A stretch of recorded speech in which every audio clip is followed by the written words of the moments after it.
Hello out there, Interblobs. This is your paranormal investigator, and this is I Played a Thing, Alone in the Dark. Last time, we provided the main course at a zombie dinner party, fatally disturbed the restless dead, and found a bunch of stuff.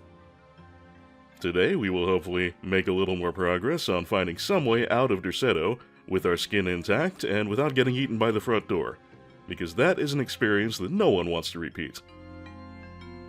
Now, last episode we did a little exploring over on the right side of the stairs here. Today we're going to start out on the left side of the stairs. I have a lot of notes today, by the way, so I will probably have to refer from those from time to time. There may be a little jump cut every now and then to edit out the dead time of me checking my notes, so do pardon any of those, please. Let's have a look in here. Oh, a rather nice interior garden, it would appear.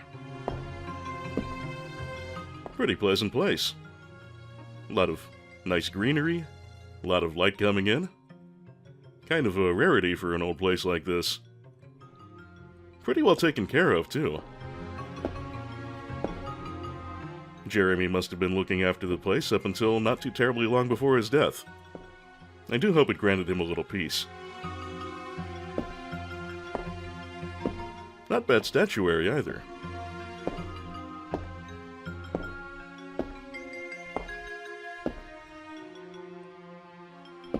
Kind of a huntress thing going on. And you know, I can't help but observe that she has a quiver on her back. We do have a bow, we could certainly use something to fire with it. What do you think are the odds that she has some actual arrows hiding in there? Pretty good, apparently. 1, 2, 3. Also spiders. Nope.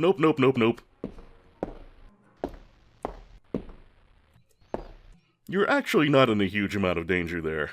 The spiders that come down when you take the arrows, they only do 1 HP per bite, and they're not terribly fast.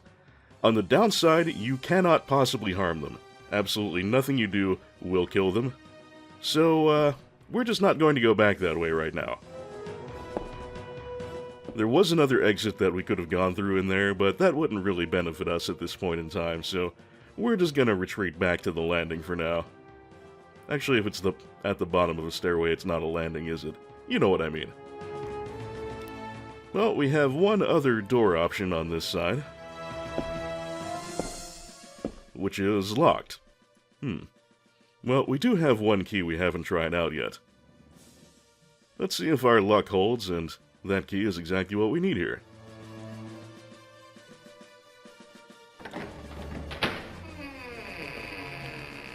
Hot damn. Aside from the spiders, it is our lucky day.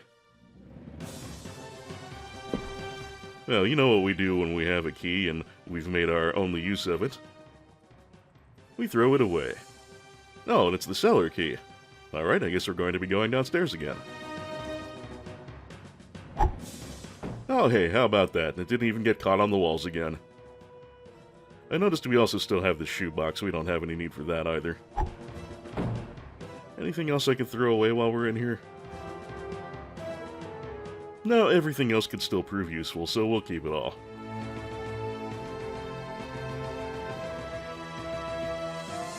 Alright then, let's go have a look at the cellar.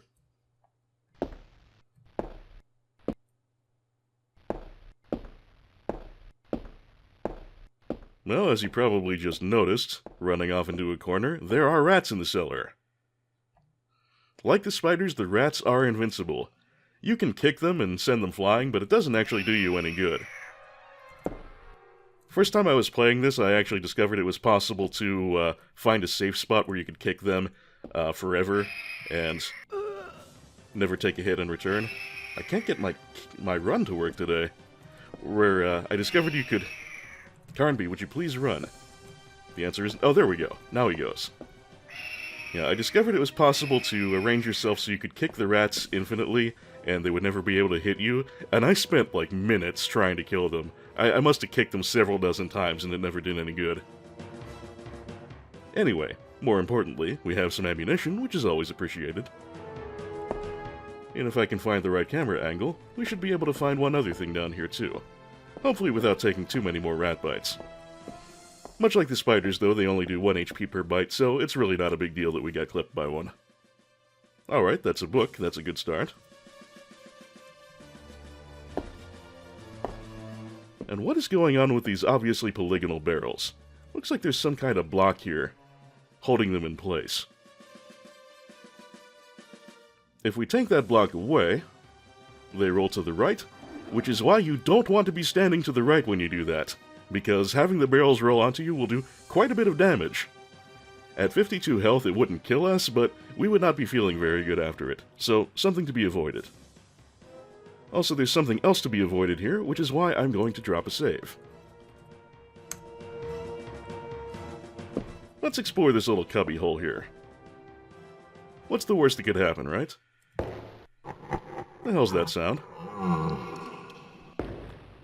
What the shit?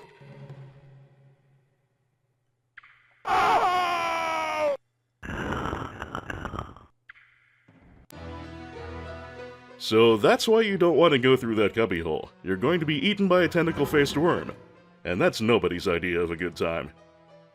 Well, no, it probably is some people's idea of a good time. Actually, I guarantee it, considering some of the things I've seen on the internet. So we're not going to kink shame, I'm just going to say it's not a good idea for Carnby. With that in mind, we're going to reload. And get our asses away from the rats and back up the stairs. I should note, by the way, that I have the clock speed for this game set pretty high. The faster you have the virtual CPU going in DOSBox, the smoother the game will run. However, the faster the CPU is going, also, the harder it is to get the double tap to register when you want to run, which is why I was having some trouble with that earlier. I found 10,000 cycles is pretty good for getting a good balance of speed to being able to execute the double tap and get your run going. Usually that's worked out fine for me, for a moment there it did not. Oh well. Now that we're up and safe and not getting eaten by tentacle-faced worms, let's go ahead and update our save, and we'll do a little reading. Actually, we have no need for this block either, so let me get rid of it before I forget. God, it's huge.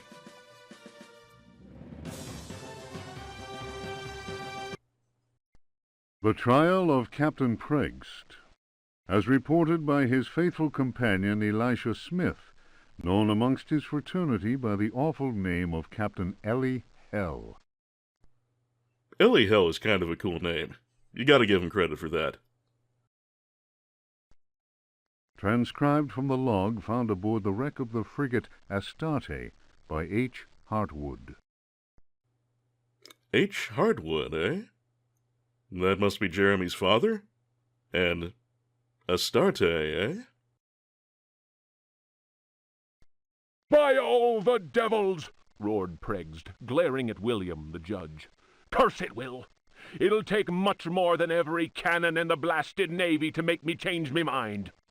You're the greatest blackguard that ever joined our fraternity. Am I not Preggst, captain of the Astarte, and bloodiest villain in all the 7 seas? Change me mind. I like the way the voice actor inserts a little pirate flavor in there that isn't actually in the text. Bloody Ezek, they call me. And you think I'll tell you where I hid my treasure?" The tribunal of the Corsairs' fraternity murmured at this. Preggst was indeed all he claimed. The judge, One-Eyed William, slammed his fist on the table, and silence was restored. "Shut your mouth, Preggst!" Bloody Ezek is a fairly cool name, too. So apparently this is the tale of one Preggst, a pirate of some renown, apparently. "You didn't pay the fraternity its rightful share, and that means only one thing. You'll hang by the neck from a yardarm, you scurvy cur!" Pirate court is harsh. "Here's the rope twisted by Satan himself. You threaten me, Will." Many a man better than yourself has lived to regret holding a cutlass in my face. You'll be begging for mercy, mark my words." That shook One-Eyed William, and no mistake. Danny waved his hook in the air and shouted, "Prext was always a loudmouth. The law says we hang him." The jurors took up the cry, "Hang him!" It was Preg's turn to slam his fist on the table. He threw back his head and roared with laughter. "You fools! You want to kill what will never die? Try it!" Once more, the assembled corsairs murmured. There was unease in the air. They remembered what happened to Chuck, the gizzard slitter, the man who opened his mouth once too often. I must give full credit to the narrator for a pretty good evil laugh. Also, Chuck the Gizzard Slitter. These pirates have some pretty classy monikers. It was night, and a bitter wind whipped the New England coast. Snug inside the Dead Horse Inn, one of the Astarte's men was talking. His name was Chuck, and his subject was black magic. He told stories of human sacrifices, voodoo rites, and zombies. Zombies, eh? We wouldn't know anything about those. He told a tale of a time when their luck was down and they were holed up in a Florida swamp.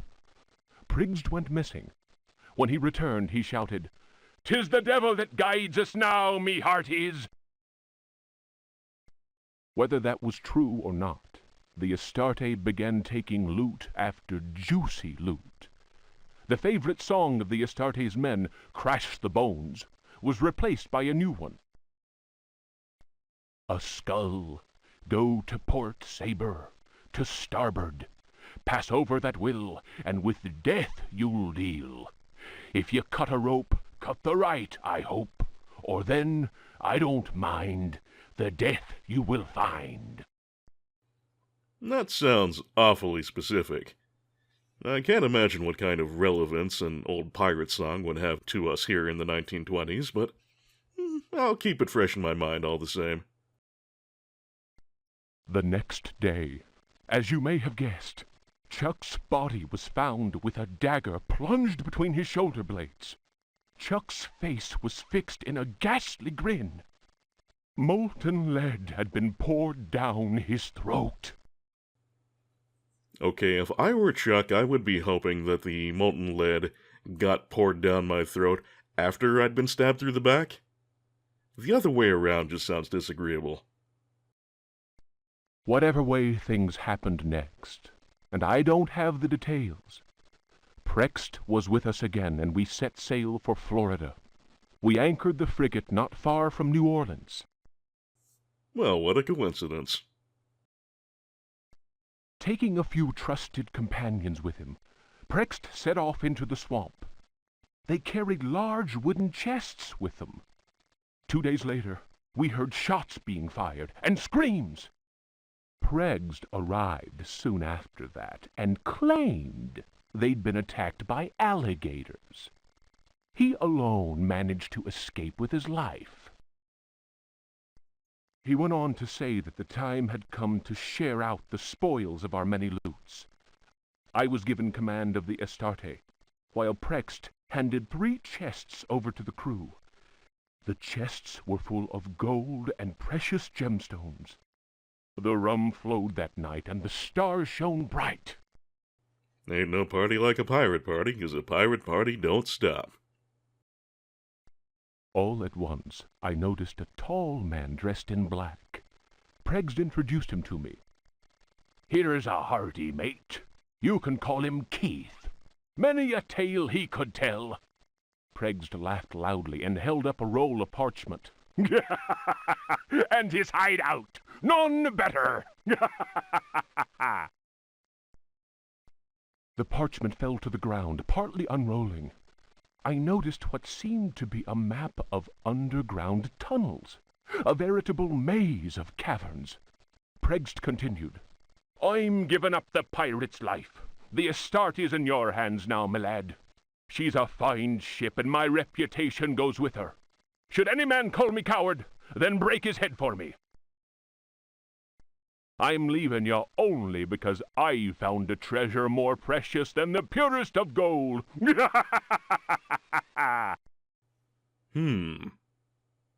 They've landed in Louisiana.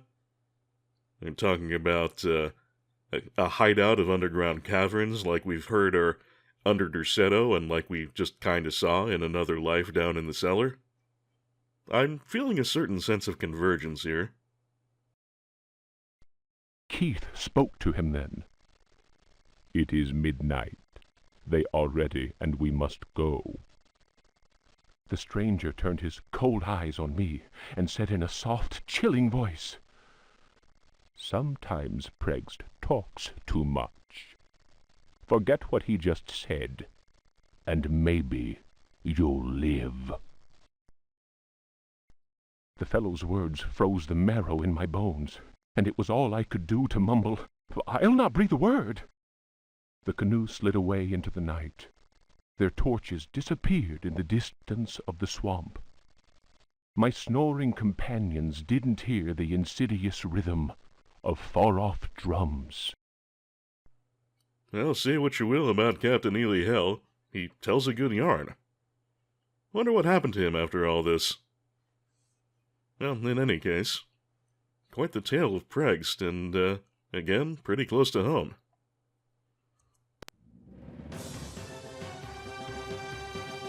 We will, however, no longer have any need of that particular ripping yarn, so we will do the usual, and dispense of the trial of Captain Pregst. After all that reading, I think I might as well update my save, just to keep current. Now then, you may remember a certain gallery hallway upstairs. We tried to head down it, and we got a couple of hatchets in our back and a couple of arrows in our face. We were able to use that old Indian blanket to cover up the Davy Crockett dude. However, we didn't really have any way of taking care of that Indian. The one what fired all the arrows at us. Well, now we do have something we can use to take care of that little situation, so let's see if I can actually find my way back there. No, we still don't need any of our empties.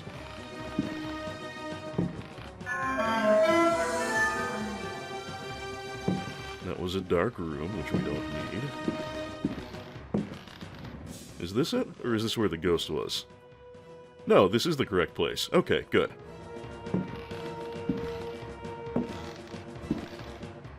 This is probably far enough.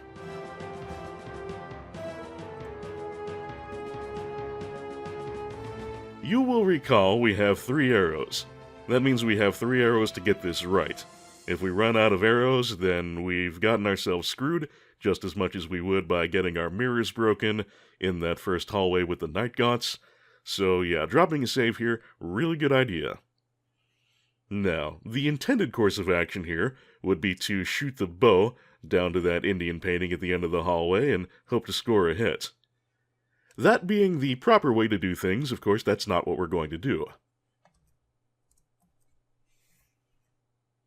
Now, I don't think it should work to just throw the arrows down the hall. I don't think that's supposed to work, but if we can get the aim right, it will.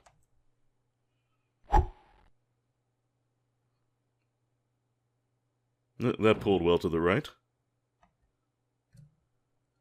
Maybe about here. I think that's going to pull to the left. Oh yeah, quite a bit.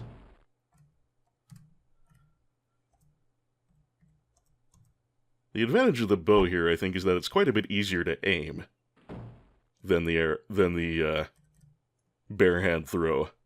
But I'm going to try that one more time.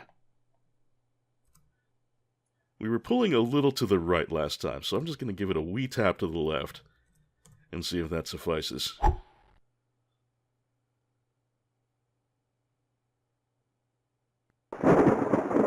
What a hit! Nice arm there, Edward. Again, that is not the intended solution to this, and it's not the easy solution, but it does work. Probably shouldn't, but does. And this gives us an opportunity to take a closer look at some of the late Jeremy Hartwood's artwork, which he said was clearly the work of a madman.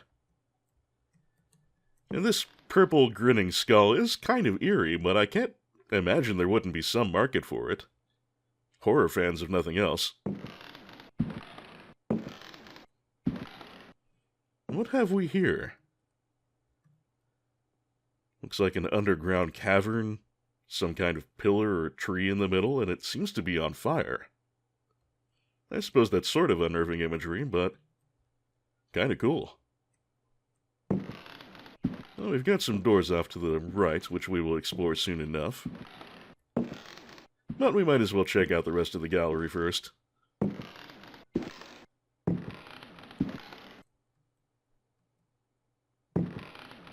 A little bit of a Middle Eastern theme we've got here.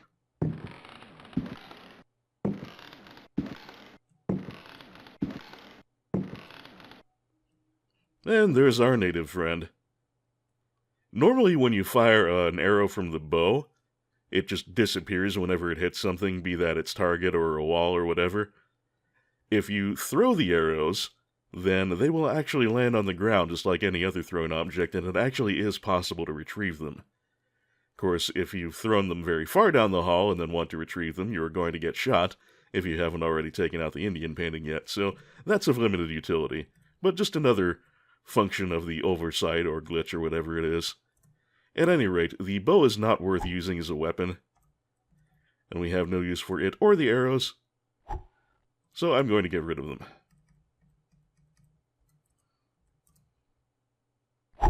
And once again, everything gets caught on the walls. Oh well.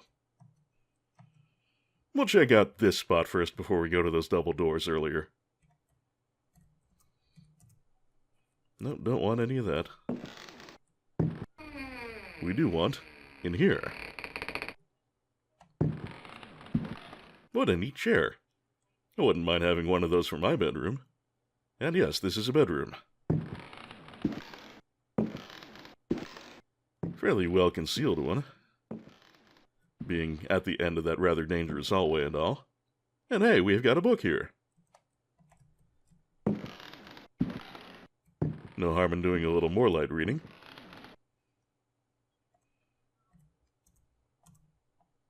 It's a fake book. Now what is the point of that? Oh yeah. When you take a look at the open side, there's like some kind of notching. No. Jeremy was, I suppose, at one point a wealthy man, and the wealthy do have their eccentricities. Now, we've got one other obviously polygonal object here, that being the clock there. Just the fact that it's obviously polygonal means pushing it would probably be a good idea, but there are a few other things that indicate that might be a thing to do. The clock is mentioned in Emily's introductory text, among the other hints that her introduction has that Carnby does not. And if you look at the upper left of it, just to the left of the clock face, there is a little bit of a sign of a crack in the wall there, so you could consider that another hint.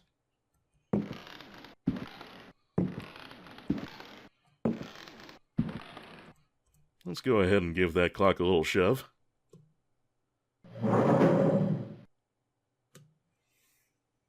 Oh, and didn't Emily say that the clock was in his bedroom?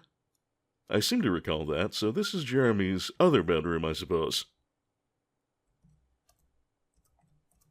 Anyway, we have revealed a little cubby in the wall, and little cubbies in the wall tend to have things in them, so let's test that.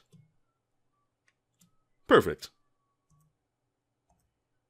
A key and a parchment. Now, we haven't run into any more locked doors lately, so I'm not sure what to make of the key. But, once again, a little light reading is always enjoyable. The Creatures of Night by Hubertus the Bald, translated from Latin by his brother in prayer, Fratre Johann Marcus. Hubertus the Bald refers to Hubert Chardot, writer of Shadow of the Comet, who also worked on the Alone in the Dark script. I mentioned him in the intro episode and said that he would come up later. That's why. And incidentally, every photo I've seen of Hubert Chardot, he is either bald or balding, so apparently it is accurate. If Johann Marcus refers to anyone on the dev team or any other real person, I don't know who it might be. Of monstrosity. You who read me know that night engenders monsters, and that night creatures exist. The accursed book of Abdul al-Hazred is clear on this matter. That is not dead which can eternal lie. Unhappy he who knows that book. The accursed book of Abdul al-Hazred refers to the Necronomicon, a rather central tome of the Lovecraft universe, and that is not dead which can eternal lie is a quote applied to Old Tentacle Face himself, not the worm from the cellar, but Cthulhu. Unhappy he whose eyes alight upon that foulest of texts. Unhappy he who implores the standing stones, for he will free the powers of darkness. Of the pit. Stagnant waters are like the memory of men. Beneath the surface calm, clawed beasts await, and are known to initiates as the Deep Ones. The Deep Ones, also figures of Lovecraftian lore. Awaiting his prey, the Deep One seizes him and drags him down to the abyss, where Dagon, the cruel god, swims and reveres him whose name may not be pronounced. Of libraries. Unhappy he who frees the prowler. Unhappy he who meets the prowler erring among the books. He generates the vagabond that comes from other spheres. He believes the vagabond does not exist. He will feel the embrace of death, for in the eyes of the vagabond, books are no more than dreams, stone no more than wind. The vagabond knows how to take the breath of the reckless. Now, it always kinda sucks when you meet a prowler in your house. That's always a dangerous thing. But when said prowler is a vagabond from other spheres, to whom books are no more than dreams, stones no more than wind, and who knows how to take the breath of the reckless, you've just ratcheted up the bat a little bit, I think. Of strife. He who speaks does not know, and believes he is able to kill the creatures of the night. Folly. Evil is conjured up by science and secrecy. He who prowls among books will perish by the blade. He who flies in the dark caverns will scream in fear. He who swims in the depths will evaporate. But he who believes he knows nothing. He who knows says nothing. Those seem almost like they refer to a few things we read about earlier in the text. The prowler among books being the vagabond, and swimming in the depths that will evaporate, the deep ones? Maybe even Dagon? Who knows? Of death. There are domains more terrible than death. That is not dead which can eternal lie. Each creature is conjured up and is not dead, but returns to the origins. A monster, a science. Steel kills the vagabond who never dies. Well, if there was any question before about these being clues as to how to deal with certain creatures of the night, I think you can set those doubts aside. A monster, a science. And steel kills the vagabond who never dies. That just elaborates a little bit on things we just heard about the one who prowls among books. Translator's note. Here ends the manuscript of Hubertus, who died in the library of the convent of Teruella in the year of our Lord 1666. Requiescat in pace. 1666. A very good year. So there's something that I really like about this particular document, and that's that it sounds like something that's been somewhat clumsily translated from Latin. All this unhappy he and a bunch of other rather kind of stilted grammar. It sounds like a less than perfect translation, and I think that was deliberate, and I think that's a really cool touch.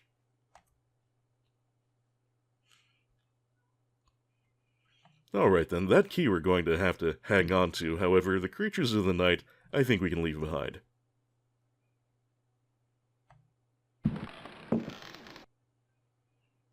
Alright then. I think that's about all there is to be done in Jeremy's other bedroom right now. Requiescat in pace, Mr. Hartwood as well. And now, we had another set of doors here. And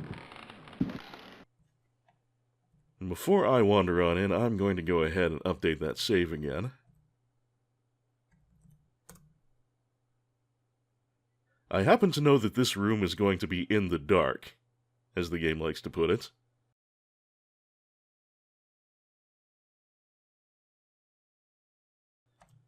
So I'm going to go ahead and spark up my lantern before I head on in.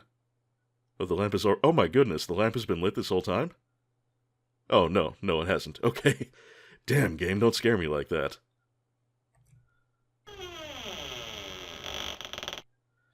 And so we enter the library.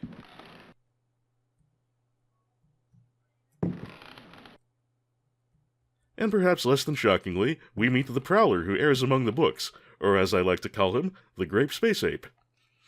Now, the Grape Space Ape can hit you from a fairly good distance with those long arms, and do moderate damage. You really don't take a whole lot of health loss from each hit, but he can stun lock you pretty easily, so we'll want to stay away from him. Also, the whole thing about books being no more than wind, stone no more than dreams, something like that, he can walk right through walls, and I believe he is the only monster in the game that can do so. So we can't count on the terrain to get us away from him. For now, we should just run. Oh, shit! Nope, we don't want to do that in the dark, though.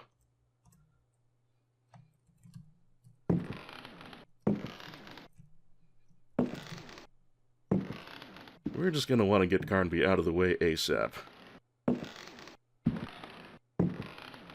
It helps that the Vagabond is quite slow. Now, it looks like there was kind of an empty spot in the books there, so let's put down the lamp real quick and take a closer look at that. Do pardon me if I'm moving a little quickly through steps here, but we do want to keep away from the Vagabond. Not the most dangerous of monsters, but we don't want to tempt fate any more than we strictly have to. There's a mechanism to trigger. Well, how about that? We happen to have a false book, which has a rather suspicious-looking set of notches right there in the open side of it.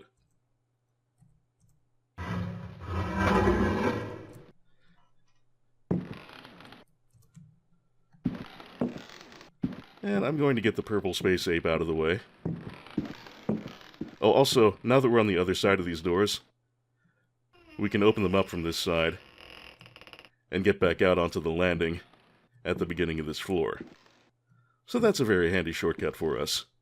But for now, we're going to want to move along and get into that secret door we just opened, away from the Grape Space Ape, who will not proceed into this room. Also, if I'm not mistaken, I believe this room is properly lit, so we can put the lantern away for the immediate. Now we've got a pentagram on the floor, and that's curious. But even more curious is this swirly light pentagram stone, whatever it is, up on the shelf here. I think we should probably take a closer look at that. No, it's a talisman. Very nice. We'll want to pocket that for sure. No doubt there are going to be a few other things in here. How's our oil supply? Actually still really good. And bullets. That's right, we did collect some bullets in the cellar. Can we put even more bullets into the revolver? Hell yeah, we can.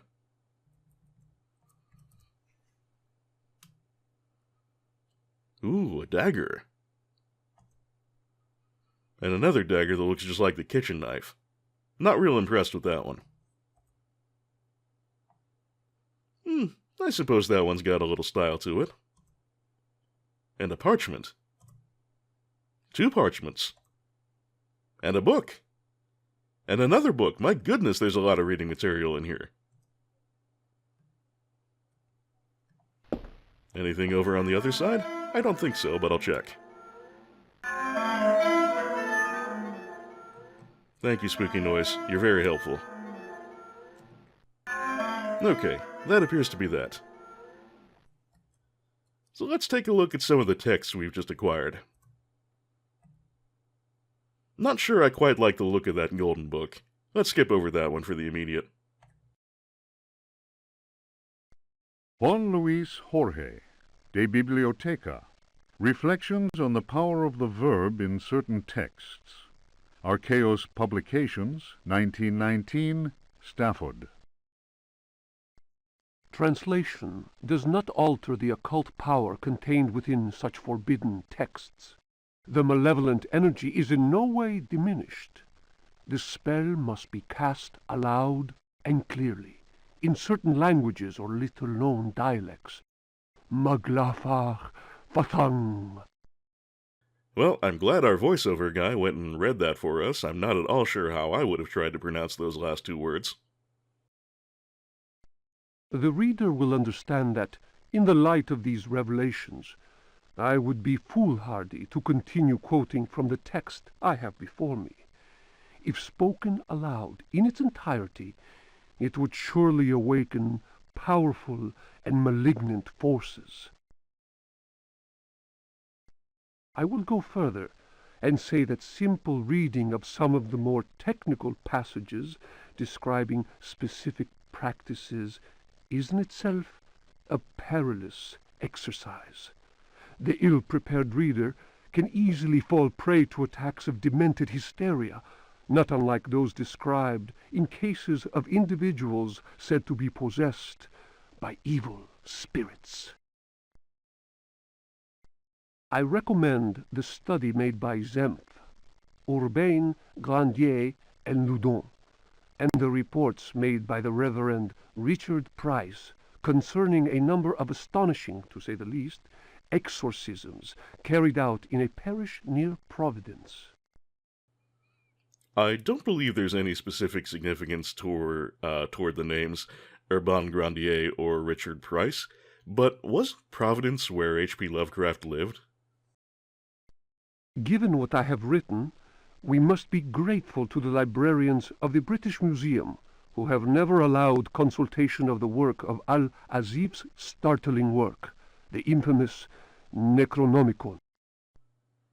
I love the French pronunciation there. Necronomicon.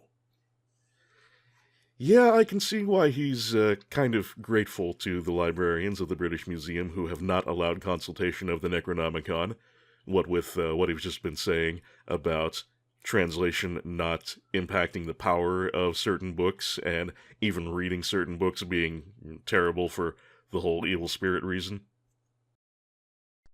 Copies of that work do exist, in spite of the zeal of book-burning inquisitors. For proof, we need look no further than the British Museum, of course, and the sealed archives of the Miskatonic University in Arkham. A little more Lovecraftian action there. Other examples of books whose evil can be unleashed by any thoughtless reader are von Jutz's von Unersprechlichen Kulten and the abominable De Vermis Mysteries by Ludwig Prien, whose sordid death should be a lesson to all those tempted by a study of the occult. Now, here's a notable bit of lore. De Vermis Mysteriis, which translates from the Latin as On the Mysteries of the Worm. The abominable book De Vermis Mysteriis first appeared in The Shambler from the Stars by Robert Bloch, a protege of H.P. Lovecraft. And De Vermis Mysteriis was also mentioned several times in Lovecraft's own writing. As to the sordid death of Ludwig Prynne, also a creation of Bloch, he was burnt at the stake. I guess that's pretty sordid.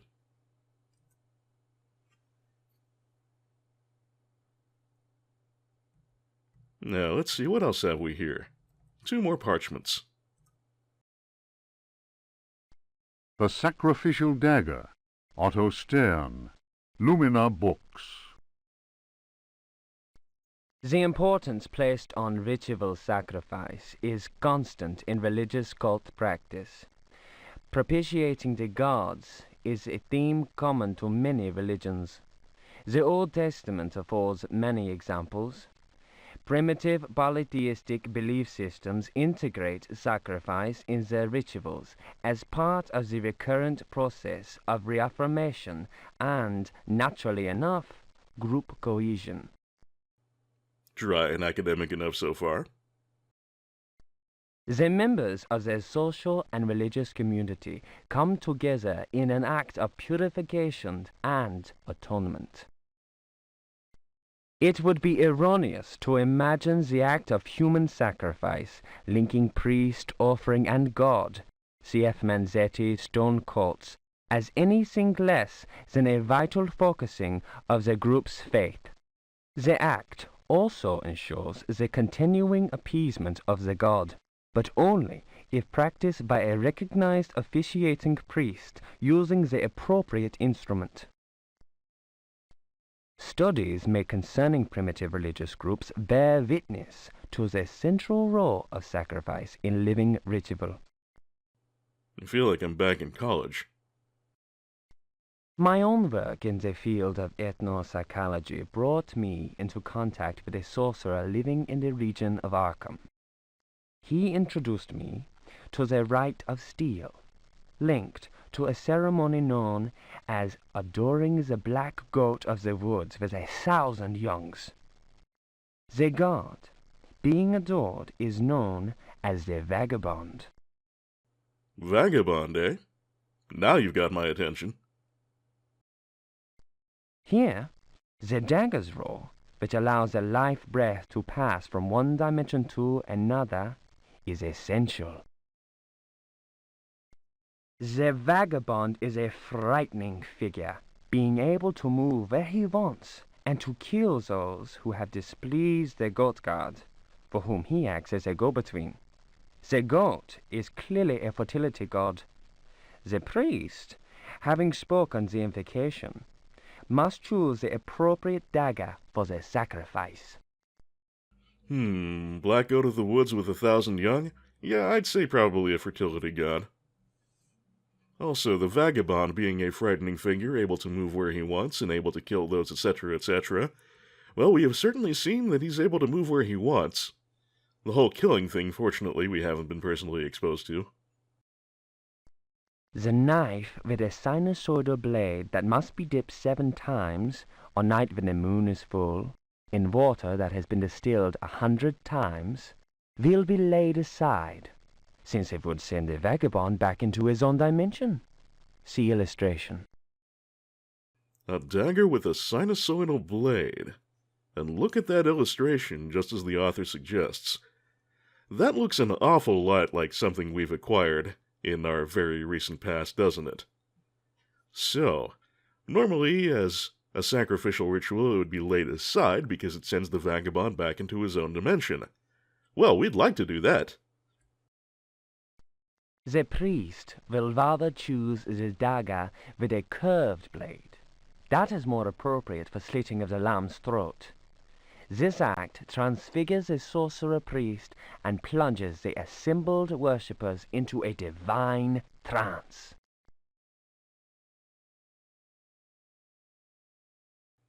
Well, that could be some very valuable information.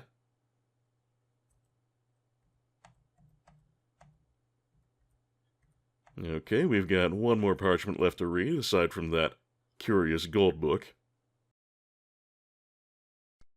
The Book of Yael, Signs of Stone, Eucharistic Rituals of Forbidden Cults.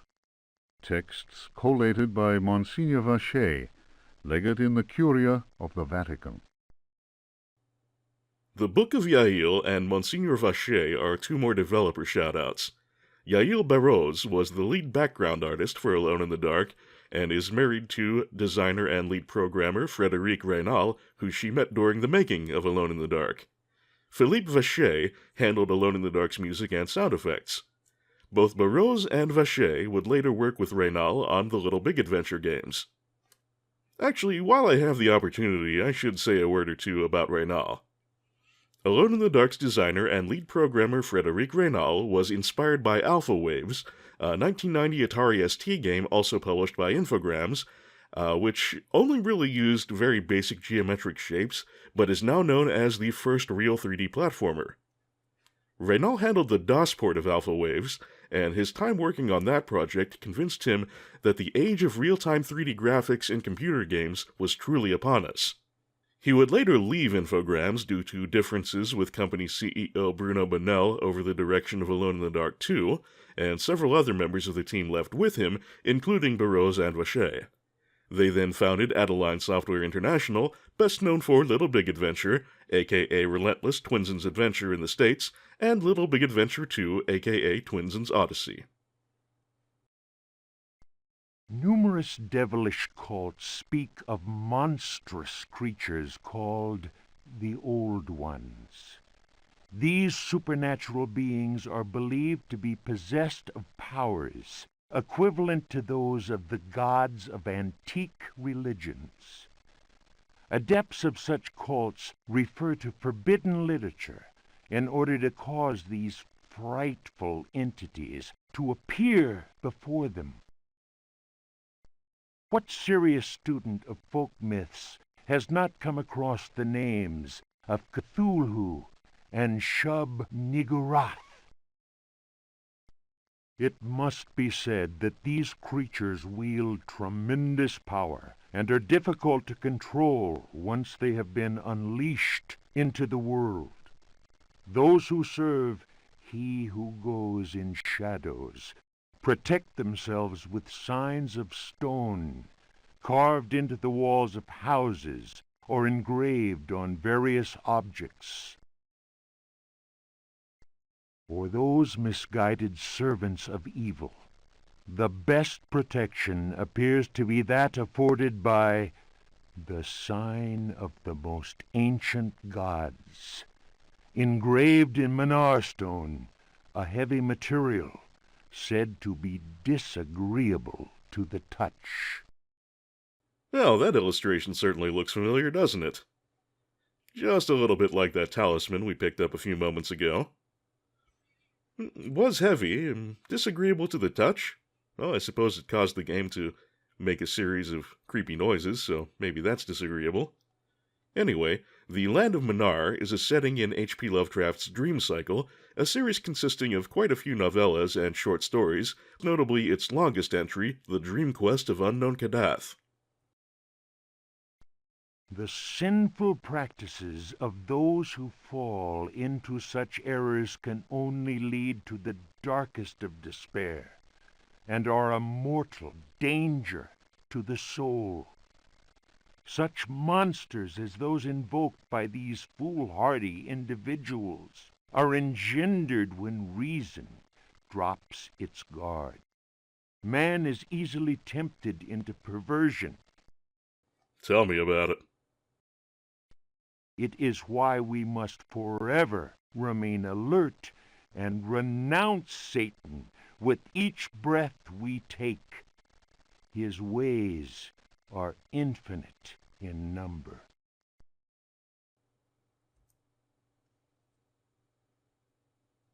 Intriguing. Well, if nothing else, it tells us a little more about that talisman we just picked up. Now, we do have one more work of literature, but before we go messing around with that, I have a weird feeling and think it would be a good idea to update the save.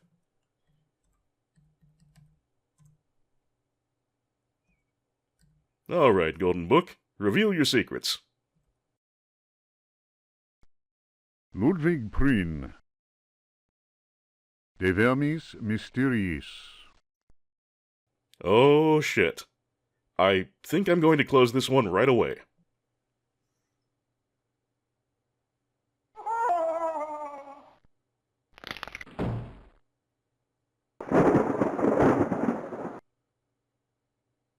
Ow! Too late, apparently.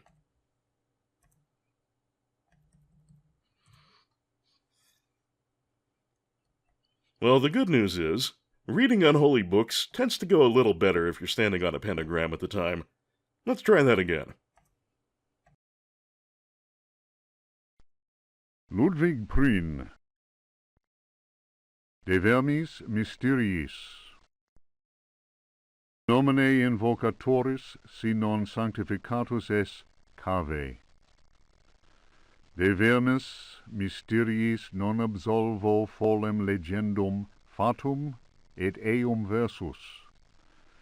Tibi magnum innominandum signa stellarum nigrarum et. Okay, so I was a Latin kid in junior high and high school, and I've retained a fair amount of my vocabulary. On the other hand, things like grammar, declensions, cases, stuff like that has all largely fallen out of my head onto the floor, so I'm pretty hopeless there. That said, let's take a crack at this. The first sentence is pretty straightforward, not too difficult to puzzle out. In fact, it means a lot like what it sounds like. In the name of the invoker, if you are not sanctified, beware. Reasonable enough. We've learned that sanctification can be awfully important way back in Rivers of Light. This second sentence, though, what the hell is going on with this sentence? The fact that my memory of grammar and things like that in Latin is scrambled, if not faded out completely over the years, may have something to do with this, but I cannot make heads or tails out of this. We know De Vermis Mysteriis, of course, that's on the mysteries of the worm. Absolvo is release or finish, I believe. But folem? What the hell is folem? I looked that one up and all I could come up with was bellows, bag, ball, or nutsack. And I don't think any of those really fit into the context here. Fatum, destiny, death, or disaster. Then there's something about reading or speaking a verse or line. Or possibly facing something. Versus could be verse or line, or facing something. So I don't know if this is Latin salad or if it's just my lack of memory of the particulars of how the grammar is supposed to fit together, but that sentence seems really weird to me. The quoted part, on the other hand, we're back to relatively easy. To you, the great unnameable, signs or images of the black stars, and... So not really a sentence, but a sentence fragment. However, this is a fragment of a slightly longer invocation from the Lovecraftian literature, which ends, Et buffuniformis sadoquae sigillium, translating to, and the sigil of the toad-shaped Setogua. Setogua is a great old one created by Clark Ashton Smith, like Lovecraft, a contributor to the pulp magazine Weird Tales. Interestingly, Smith and Lovecraft wrote very different versions of Setogua, and Toad-like is more in line with the Lovecraft version. Appropriate enough for this game.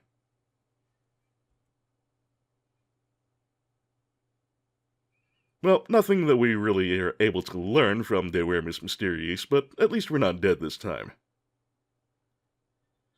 Alright then, I think that's about all we can do in this room, so let's go ahead and spark up our lantern again.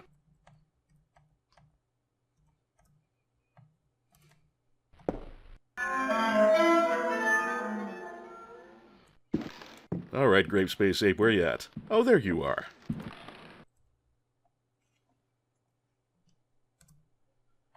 Let's go ahead and put our lamp down. And get out that lovely sinusoidal knife.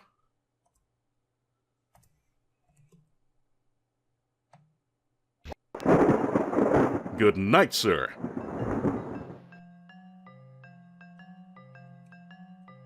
Alright, much better. We can now roam the library at our leisure. Well, let's go ahead and put down the lamp again so we can explore as we like.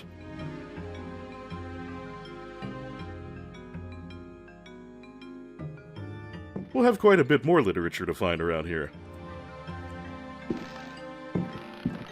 I don't remember where all of it is, so hopefully I'll be able to find it all without burning too much oil. Okay, there's a nice red book.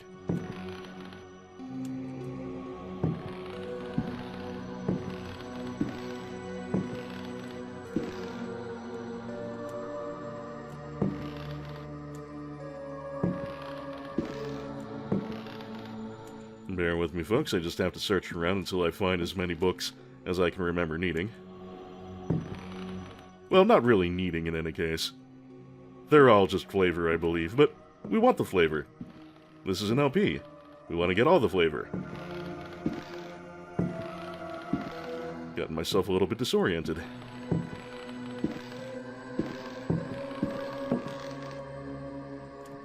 Nothing there.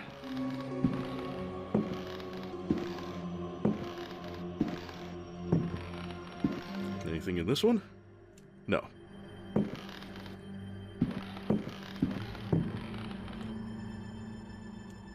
There's another. And another. And another. I think that may be the lot, but I'll be thorough in searching around before I leave. Well, that's where the mechanism was. We're not going to find another book there.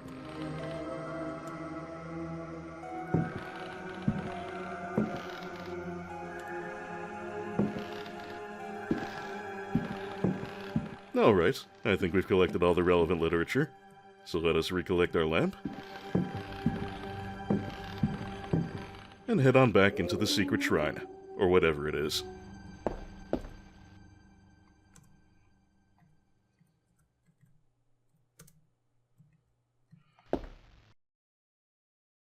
Okay, our lamp is now down to 83, so we did take a decent bite out of it there, but I think we'll still have more than enough.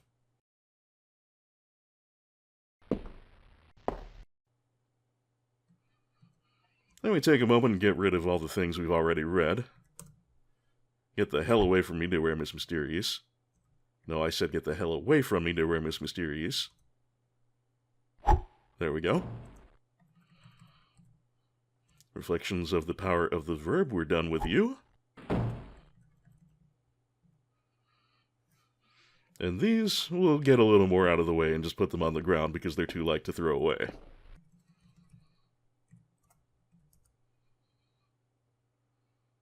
Oh, okay, a little further back.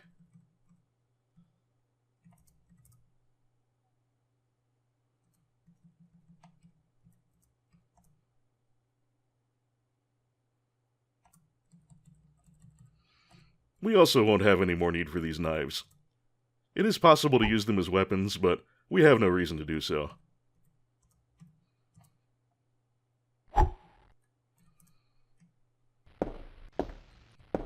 Alright then, we have several more texts to pore over, but we've already done quite a bit of reading today, and I see we're getting right up around the 1 hour mark. I think this would be a good time to call it a day. We got quite a bit done, though. Lots of reading, we finally made our way down that gallery hallway, we checked out the cellar, got our hands on a very interesting talisman of Menarstone, and last but not least, sent the grape space ape back to his home planet. A day well spent. As ever, friends, I hope you're enjoying the journey through Derceto, and I know I'm certainly enjoying sharing the journey with you. Take care, everyone, may the rest of the week treat you kindly, and until next time, this is signing off. Today's Weird Tales have been brought to you by Justin Carpenter, Nolden, Zangamarth, Anonymous Benefactor, John Madigan, Sanguine Games, Misha Van Doren, Frank Grizzy, Tim J., Lolo De Puzzlo, Joshua C. Ritchie, Jared C. Rice, Sonic Rose, EX Potemkin, Megasaurus, DG Jono, Doug Russell, Dodecalope, Jarogue, Martin Schowenmakers, Mayo the Hedgefox, Hildegard Argelmach, IGV, Jazel, Joseph Hall, Dan Larson, K. Ivan Rupert, Tiny Shopkeeper, Charlie Dunst, Kikaskia, Kobo4231, Yuka Takeuchi Fan, Chaotic Narrative, Mystery Accent, Lakota, Mayan Ling, Renaman, Fate Everywhere, TJA, Sparkazile Lefzer, Super Pervert 69, Zero, Bueller 13, and other mystical patrons.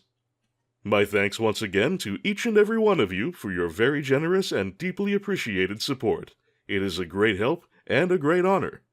Everyone on the subscriber roll and sharing your wit and wisdom in the comments, and all you good watcher folk out there, thank you, and it is an honor to have you as well. Be well and stay safe, everyone, and no matter how tempting, please do resist the urge to lose yourself in any spine-snapping unholy literature. Have a great week, and I'll see you next episode. Hello out there, thank you very much for watching. I hope you've had a good time, and I've been glad to have you. If you enjoyed this video, new subscribers always brighten my day, and if you really dig my stuff and would like to support me on Patreon, I shall be very grateful indeed. You're also invited to go with the stream every Friday at twitch.tv/unplayedathing. Thank you again, and have a good one.